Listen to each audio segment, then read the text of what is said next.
Okay, so yeah, good morning, everyone. Thanks for joining us. So the purpose of today is really an opportunity to reflect on the process so far and share what we've learned from learning to live for a more sustainable future. So with no further ado, I'm going to hand over to Norman, who's going to give an overview of the process. Yeah, thanks, Doug. I'm just going to share my screen, so hopefully this works.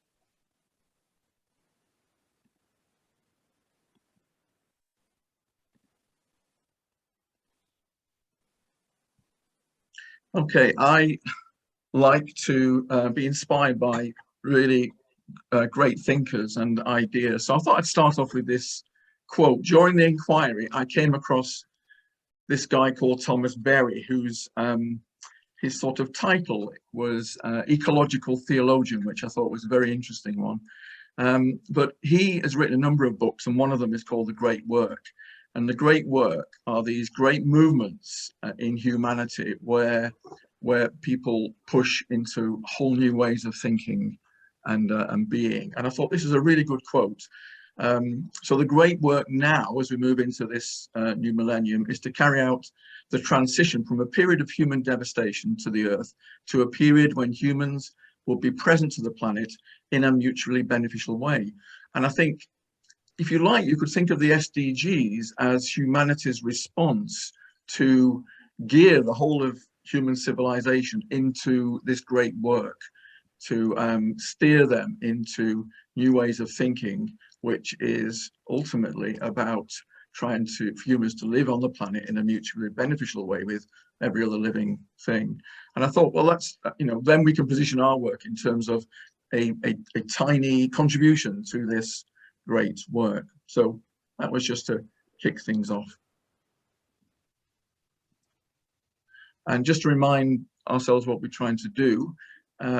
So this whole inquiry is formed around the idea that if we are more aware of what these Sustainable Development Goals are trying to achieve, we can, if you like, work and act in a more principled way. So by influencing ourselves with this knowledge, this awareness, when we act in the world, in the different environments that we're able to act in, we can be more deliberate in our actions that are more considerate of these principles that underlie the goals. So that was the idea behind the inquiry.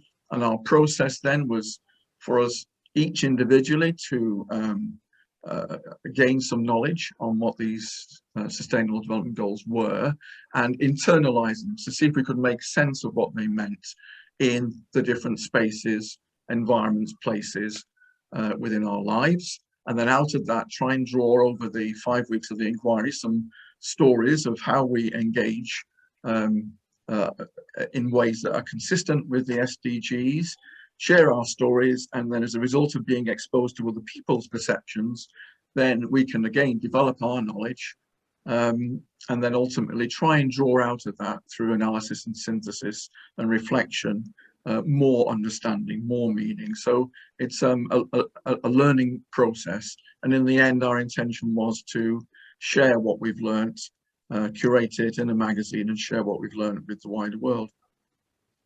And as a knowledge development process, what we're trying to do then is draw out of our embodied enacted experiences, so the embodied knowledge that we have acting in the world, try and start to codify that through our written stories, engage in further reflection and discussion as we read other people's stories, and then analyze and ultimately be able to codify the knowledge. And I guess ultimately we're trying to create the wisdom from the collective meanings that we have. And that's, if you like, looking at what we're doing in terms of a knowledge development process. Okay, I mean, the contributions have been brilliant. I think given the small number of people involved, the sort of productivity of the group has been incredible, and the quality of the gifts that have been made to the inquiry has been great. So this is a summary. We had 21 personal statements to start with, offering perspectives on the SDGs, and then through week 2, 3, 4, we had a total and week 5, a total of 65 significant posts. And by that, I mean the statements themselves, vignettes and the commentaries. And if you look at the discussions, I mean, well, when I did it up a few days ago, it was over 360 comments in discussion. So for a very small group of people, mainly 13 active throughout the whole process, really it's been incredibly productive in terms of the sharing and the generation of knowledge. In terms of what we're trying to do, and we've begun this process, with the statements, then we compile them, and then we have tried to present an initial synthesis, and Jenny's little contribution in a few minutes will talk us through that. And then the same with the vignettes. We're going to provide us a consolidated document with all the vignettes in, and then try and draw out of that some lessons. And then the what have we learned, that relates predominantly to week 5, when a number of you have shared your reflections on the whole process. So that's the knowledge that we've got to work with, if you like, over the next, over the near future. So I just literally yesterday tried to read the contributions that had made in week 5, and these are, I'm going to just have a few thoughts and pulling out little quotes from various people's contributions to give us a sense of, if you like, our collective wisdom from this process. So the first heading then, learning about sustainability in the SDGs. I think we've all learned new things.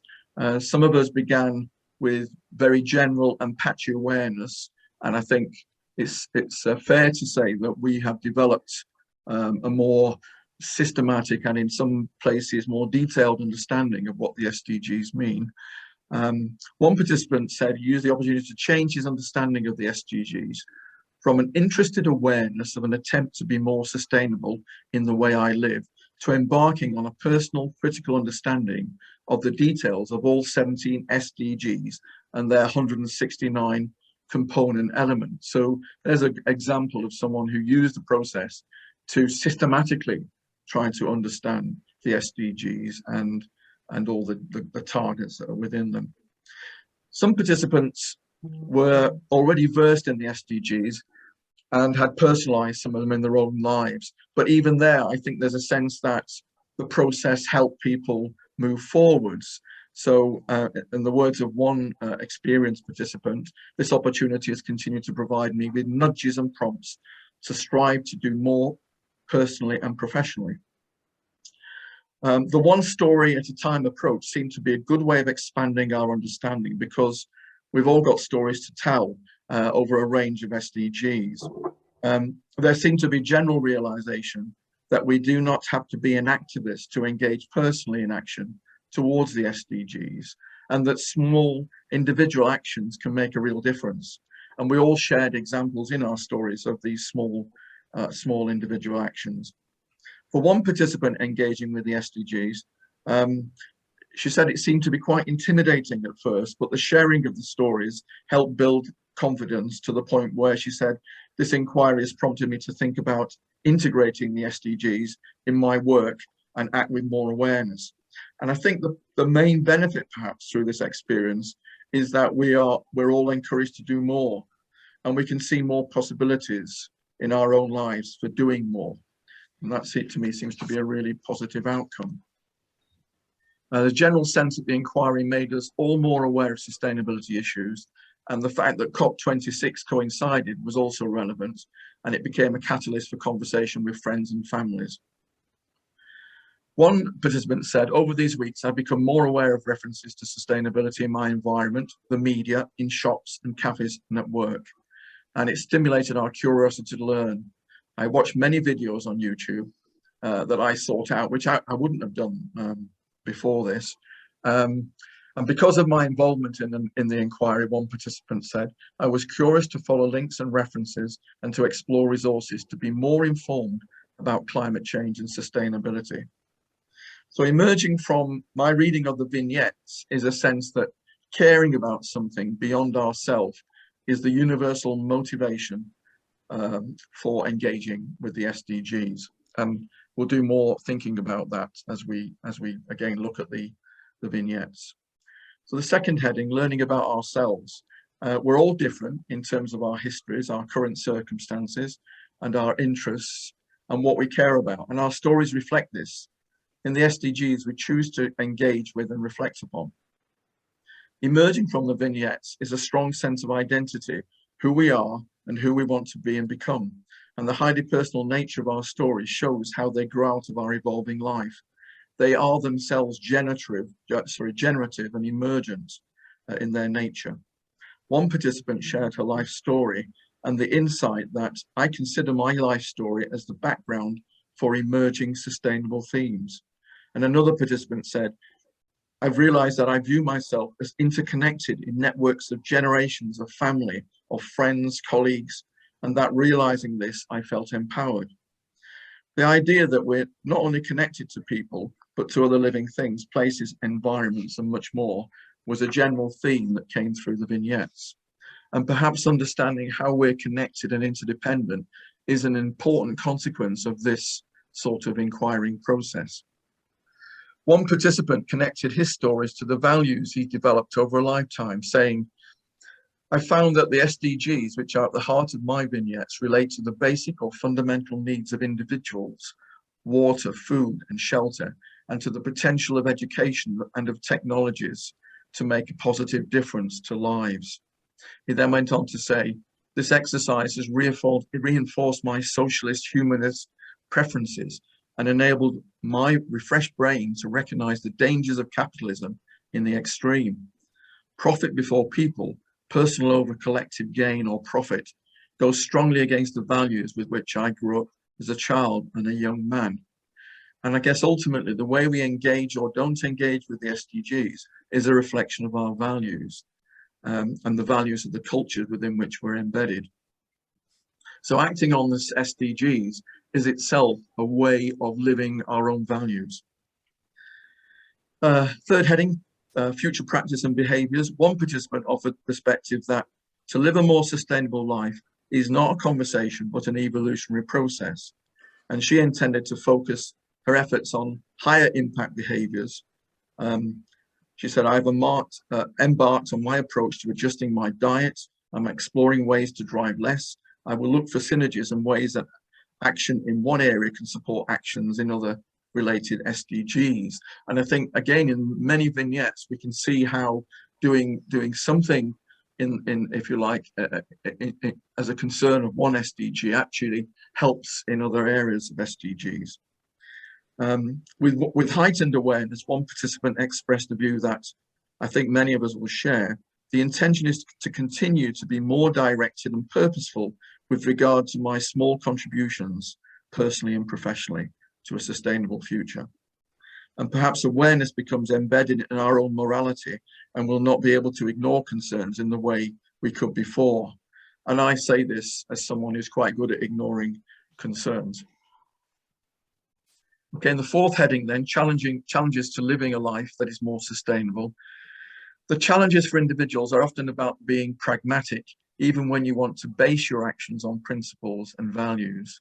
And in the words of one participant, the need to balance one's principles against the realities of life, for example, financial disincentives, may prevent me buying a new, more fuel-efficient boiler, or insufficient charging points and limited battery life will deter me from exchanging my diesel engine for an electric car. So it's the pragmatics that often hold us back from doing even more than we currently do.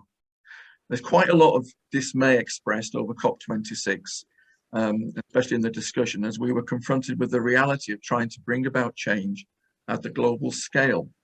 But there's still hope amongst some of us anyway. And one person said, let's hope that sustainable development isn't the buzzword at the moment, but something more long-term, which promotes new ways of being and doing. There's certainly a generation of young people who are focused on this, so that is hopeful. And another quote I like, which challenges all of us as consumers, is there are no challenges to living a life more sustainably other than gaining access to education and being creative and less demanding in what one's real needs are, rather than being a consummate consumer. And that's a good prompt for all of us, I think. So as an inquiry into self-organized adult education, I think individuals took different things from the inquiry.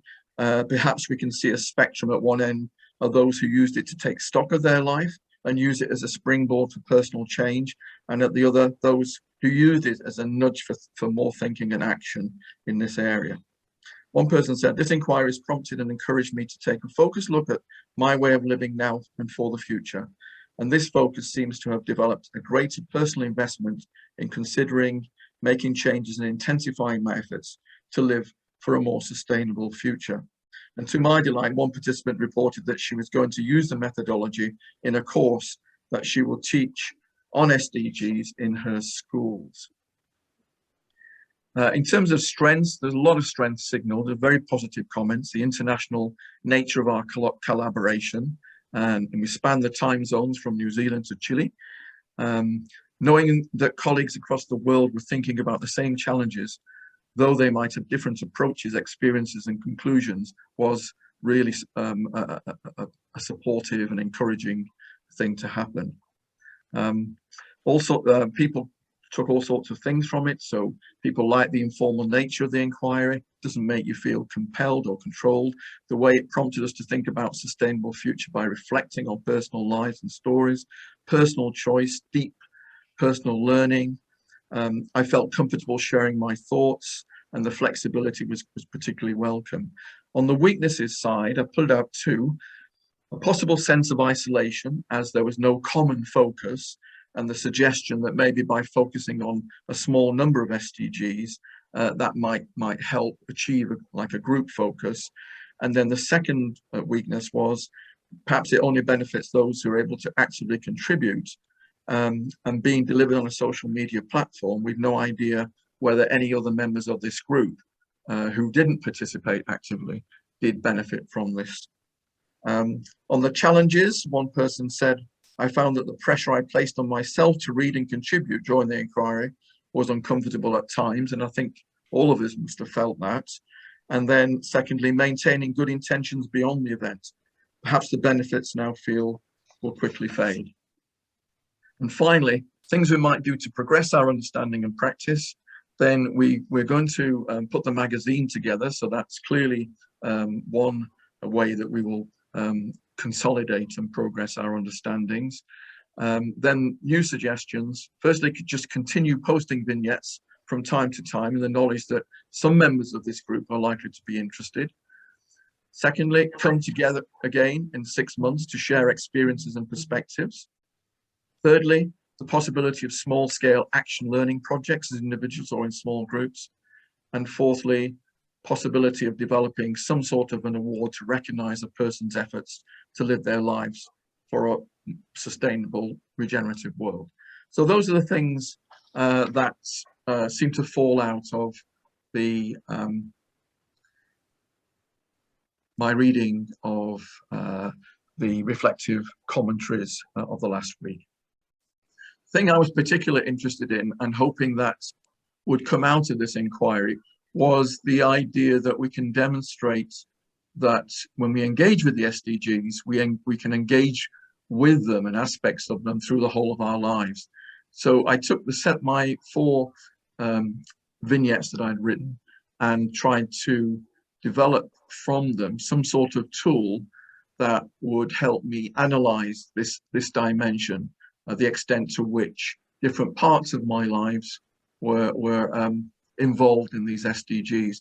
And I use this mapping tool to look at my 4 vignettes and could see in a very sort of visual way the extent to which different parts of my life were being activated as a result of, if you like, acting on concerns that relate to the SDGs.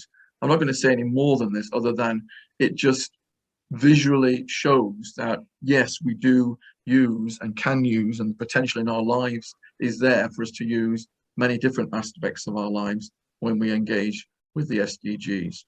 Okay, I'm going to finish there, and I'll pause for a minute for any sort of general questions, but we're going to have the main discussion at the end of our session today. Thanks, Norman. So yeah, are there any questions or comments at this stage initially?